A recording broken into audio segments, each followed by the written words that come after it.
El 17 de noviembre de 1990, un sábado, el segundo día de la temporada de caza de ciervos con armas de fuego, Doug Estes, de 33 años, salió esa tarde con su hijastro y un amigo.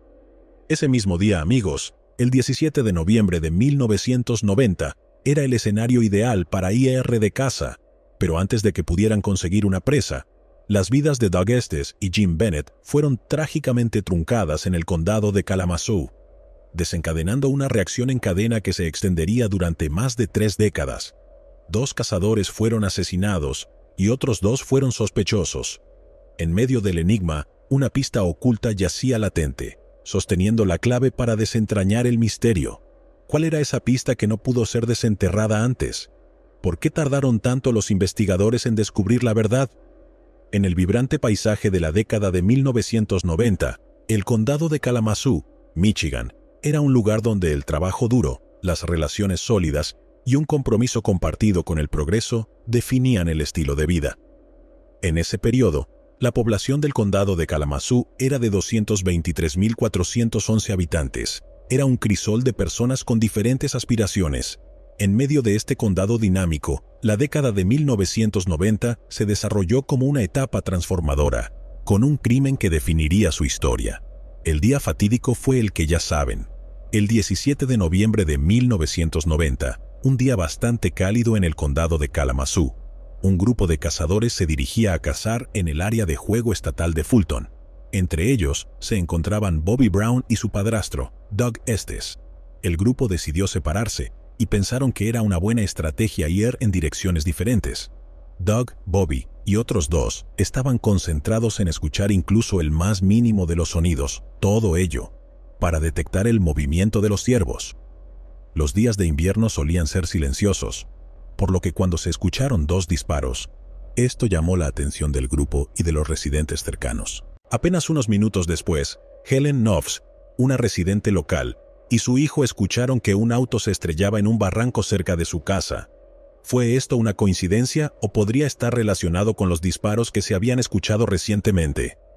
La sincronización y la proximidad no podían ser una casualidad, pero el hecho seguía siendo que los disparos no eran inusuales en la zona.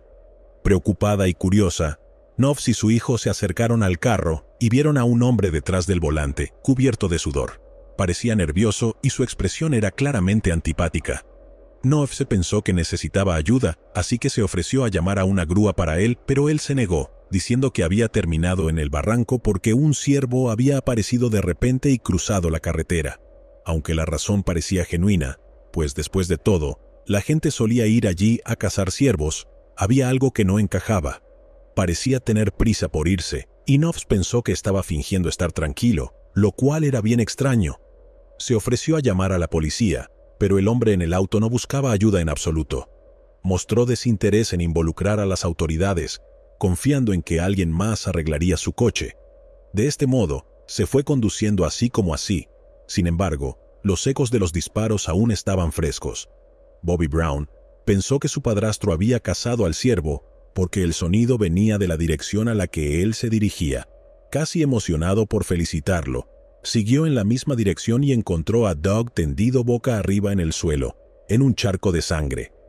Era la dirección en la que Doug estaba cazando, así que asumí que le había dado a un ciervo, de modo que decidí caminar lentamente de regreso arriba. Era una escena tan inusual que lo primero que se le ocurrió a Bobby fue si era una broma que Doug estaba intentando hacer. A medida que la realidad se iba asentando, no podía creer lo que veía. Habían sido 2 disparos y podría significar que a Doug le habían disparado 2 veces, pero solo tenía una herida de bala. La otra posibilidad era que alguien realmente intentó matarlo disparando 2 tiros simultáneos y falló uno. Agárrense bien, amigos, porque cuando Bobby miró a su alrededor en un estado frenético, sus ojos se posaron en algo más que no podía creer. Había otro cuerpo tendido boca abajo.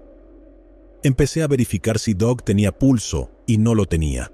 Corrí y volteé a James Bennett, y ni siquiera tenía sentido buscarle el pulso a él. Bobby verificó el pulso de Doug primero, pero no había esperanza, así que corrió rápidamente hacia el cuerpo del otro hombre y lo volteó, pero estaba también claramente muerto.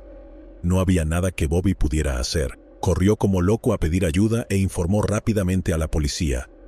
El escenario estaba listo para una investigación exhaustiva por parte de los agentes, quienes llegaron puntualmente para examinar los inquietantes eventos que se desarrollaron en ese fatídico día. Los agentes confirmaron la presencia de los dos cuerpos que Bobby ya les había informado. El primer trabajo que tenían entre manos era identificar a las víctimas y pronto la policía supo quiénes eran.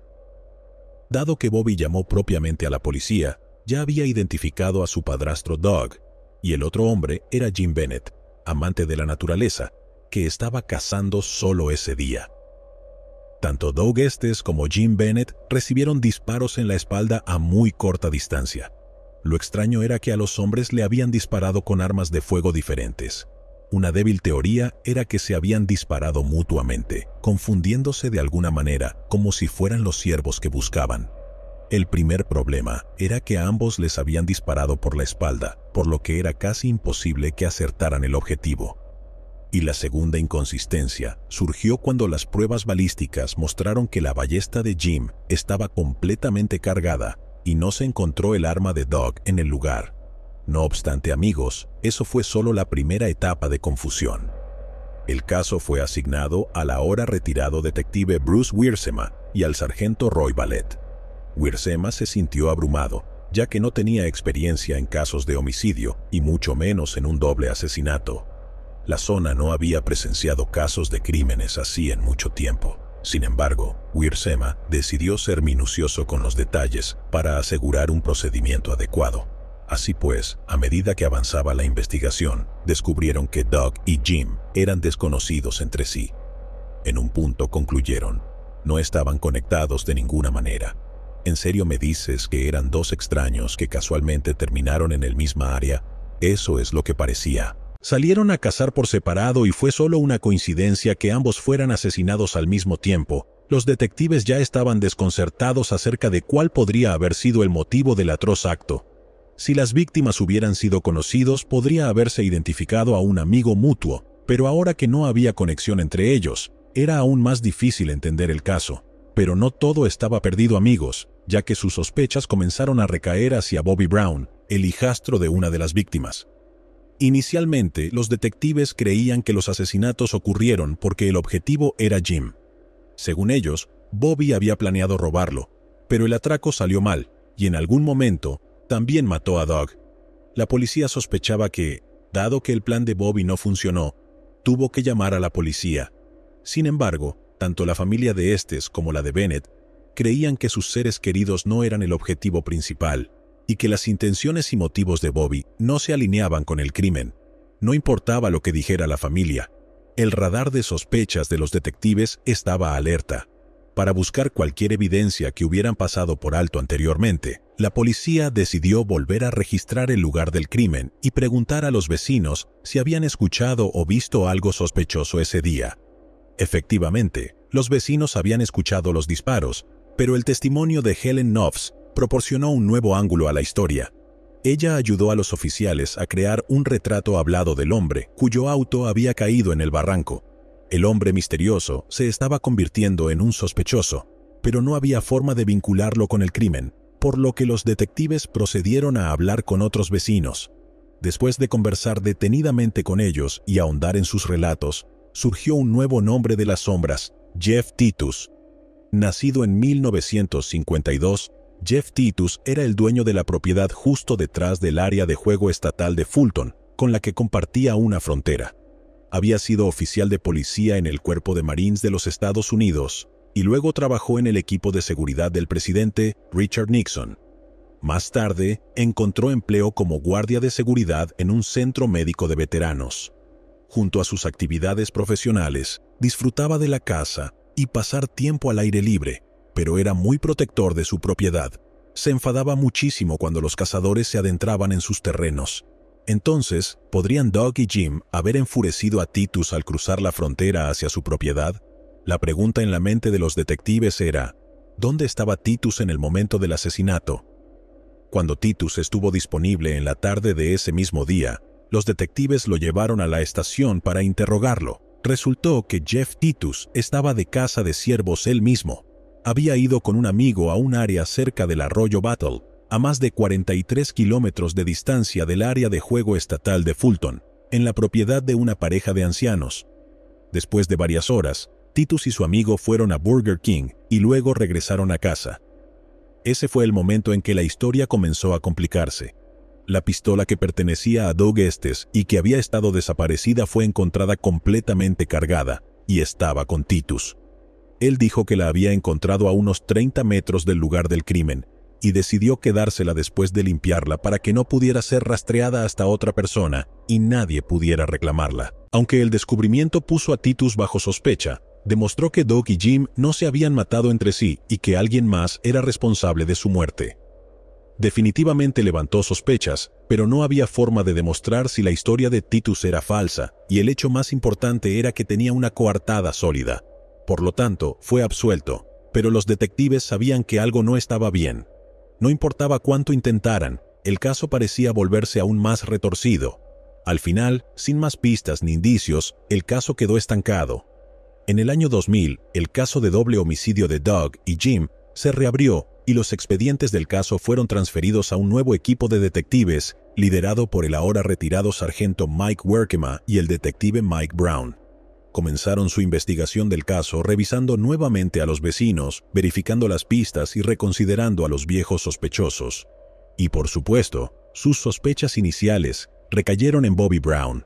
Después de mucho ir y venir, fue absuelto. Entonces, si no había pistas y el principal sospechoso fue absuelto, ¿quién había matado a esos hombres ese día? Parecía una respuesta sencilla a posteriori, pero los detectives del caso sin resolver se tomaron su tiempo y decidieron que, sin importar lo que los oficiales iniciales creyeran, el asesino tenía que ser Jeff Titus. Más de una década había pasado desde el crimen, los recuerdos de las personas estaban borrosos y sus declaraciones eran diferentes. Estaba resultando más difícil de lo que esperaban. Sin embargo, los detectives pronto llegaron a una teoría plausible. Sugirieron que el 17 de noviembre de 1990, el día de los asesinatos, Titus había salido de la propiedad de casa donde estaba inicialmente y había regresado a su propia propiedad adyacente al área de juego estatal de Fulton. Esta acción fue motivada por su sospecha de que personas no autorizadas pudieran haber invadido su terreno. Posteriormente, se creía que perpetró los asesinatos antes de regresar a la propiedad en el área del arroyo Battle y regresar a casa con su amigo. En 2001, Titus, un hombre casado y padre de familia, se encontró bajo arresto después de informes de sus compañeros de trabajo en el hospital de veteranos.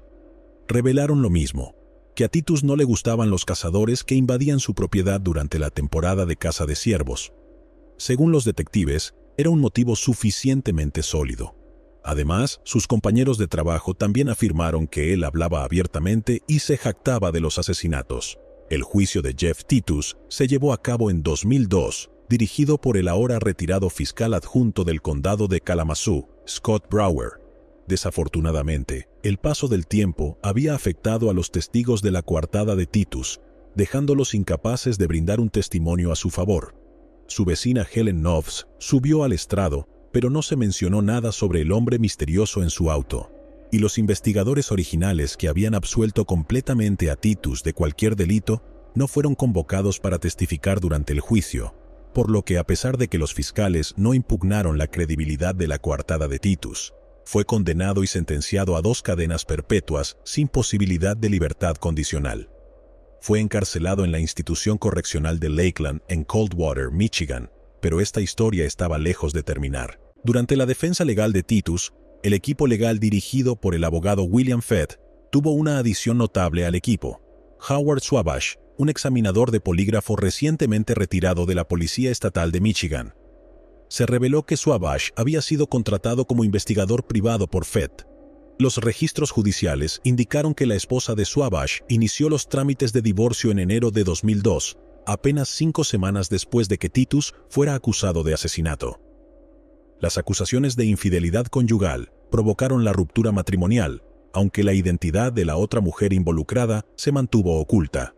En el evento de Halloween del 31 de octubre de 2002, 3 meses después de la condena de Titus por un jurado, su esposa Julie lo visitó en la prisión de Saginaw, acompañada por su hija y el investigador privado Swabash.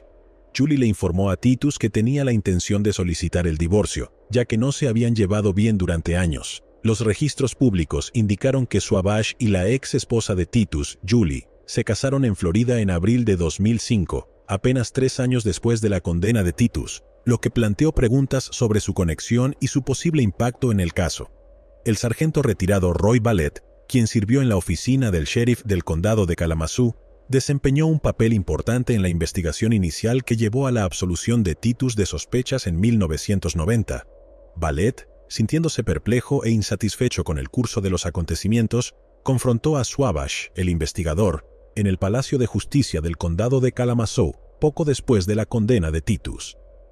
Ballet expresó su decepción y cuestionó por qué Swabash ni siquiera se había molestado en contactarlo para discutir sus puntos de vista y sentimientos sobre el caso, especialmente si había asumido el papel de investigar para establecer la inocencia de Titus.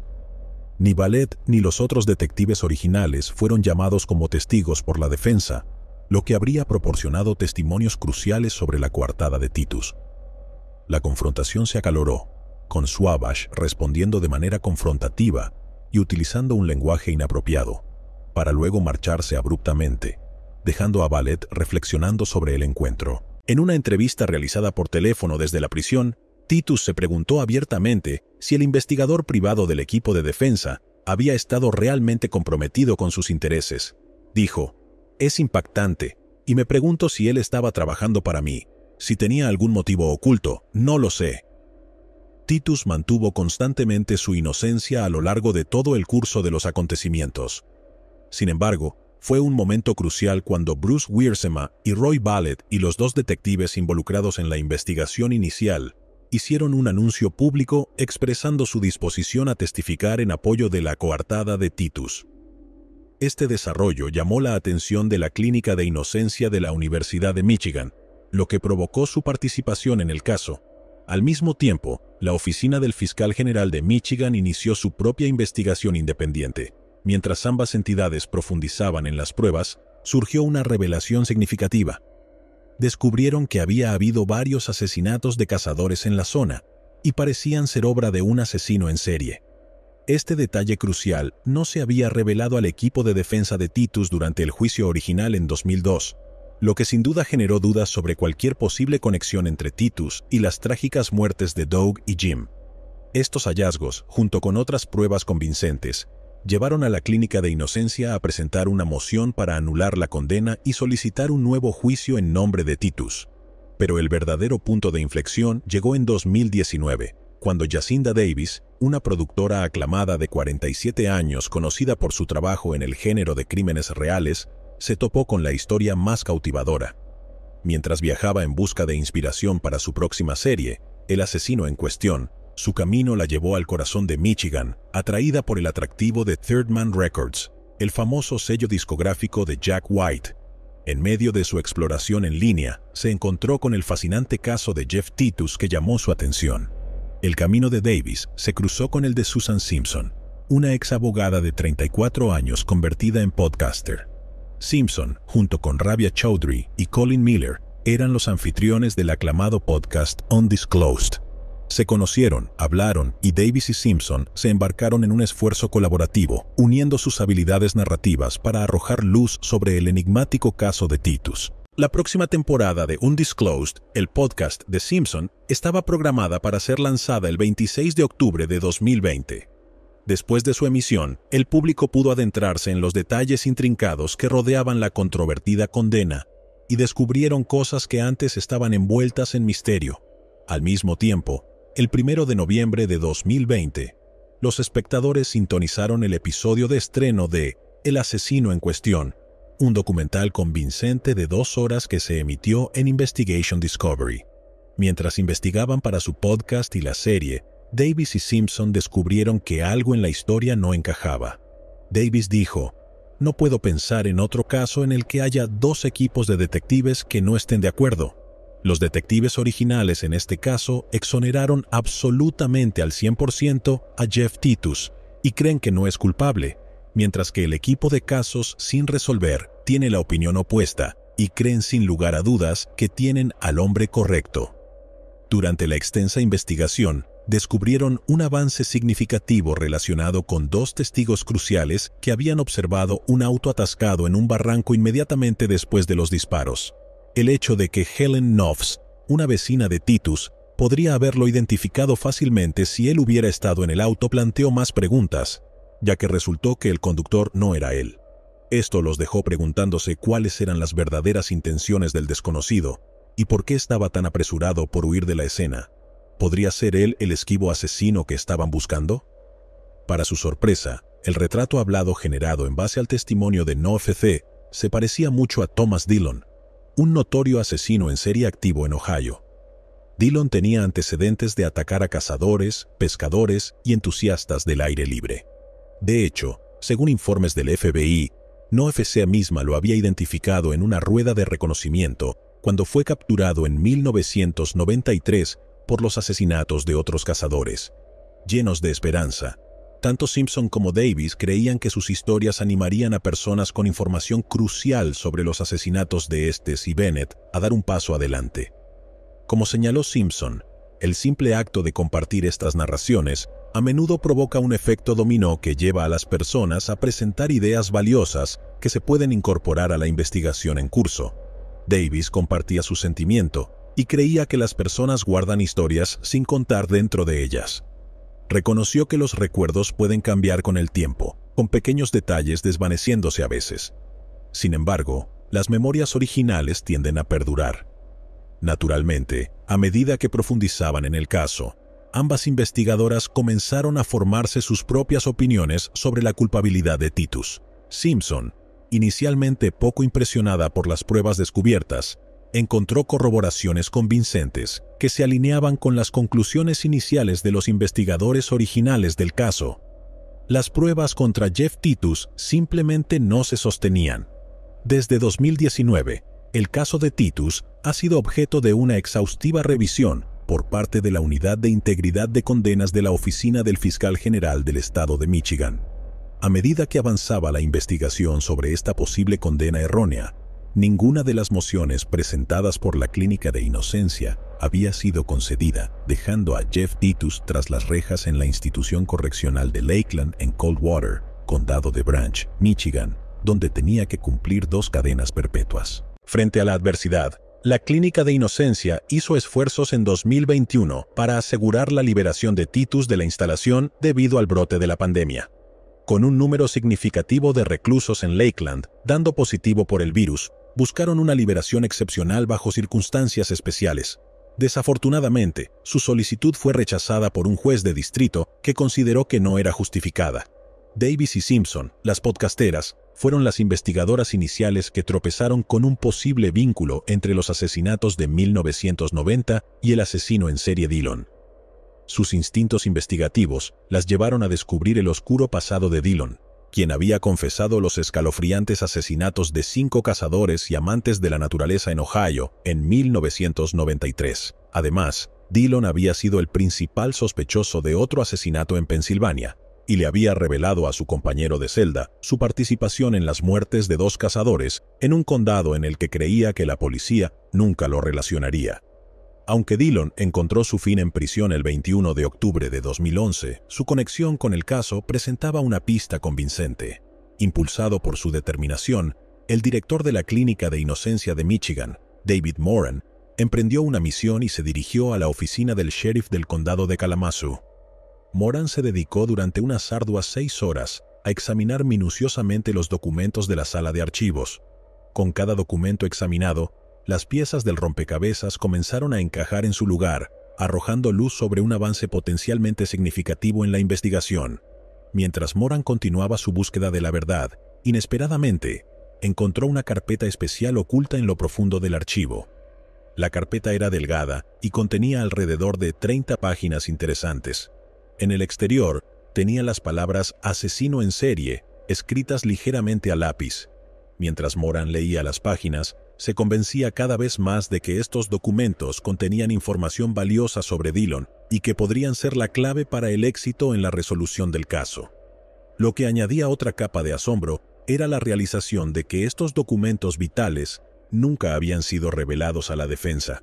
Parecía que la oficina del fiscal desconocía su existencia dejando un inquietante vacío en el conocimiento presentado durante el juicio.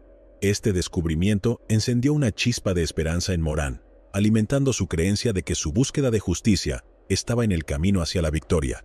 Según Bruce Wiersema, el detective original que compiló el archivo del asesino en serie, los informes relacionados con Dillon estaban incluidos en el expediente del caso y creía firmemente que Dillon era el perpetrador de los crímenes.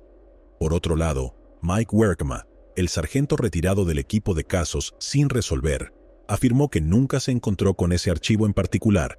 Él y otros detectives del equipo de casos sin resolver afirmaron desconocer al sospechoso alternativo.